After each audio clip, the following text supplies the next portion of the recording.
Hello বন্ধুরা, দেখতেই পারতেছো আমরা এখন রেডি হয়ে গেছি। আমরা যেতেছি ষষ্ঠী। এই দেখো আমার মায়া কিতা করতেছে। আমরা টমটম ওইটা বাড়ির যেতেছি এখন। আর এই দেখো বাড়ির ভিউটা কত সুন্দর। একটু বাজারে আই পড়ছি, একটু কাপড় চোপড় কিনুম, তারপরে বাড়ির যাবো আর কি। কাপড় টপড় কিনা শেষ, এখন টমটম ওইটা গেছি গিয়ে বাড়ির যেতেছি। এই দেখো বাড়ির সামনে একটা মন্দির, তোমরা একটু দেখাই দিলাম। হয়তো জামাই আই পড়ছে আমরা বাড়ির। মা আমরা দিদিকে ষষ্ঠী দিয়ে লাইতেছে। আর আবু আমার মায়া দেখো কি দুষ্টামি করতেছে।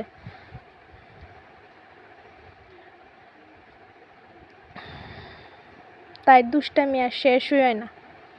তাই কইতেছে তাইরেও দিদন আমারেও ষষ্ঠী দো। এখানে কাপড় টুপড় দিয়া লাইতেছে জামাই শাশুড়ি রে, শাশুড়ি জামাই রে। আমিও বাবু আর মারে ষষ্ঠী দিয়া লাইতেছি আর কি।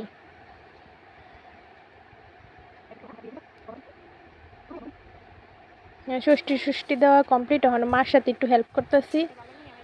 মা কইতেছি একটু মাংসটা তুই রান, আমি রান্না করতেছি আর গল্প করতেছি। এখন রান্না টান্না শেষ করে জামাইরা খাওয়ানো দিয়ে লাইছি। আজকের ভিডিওটা এখানেই। তোমরা ভালো লাগলে লাইক করো।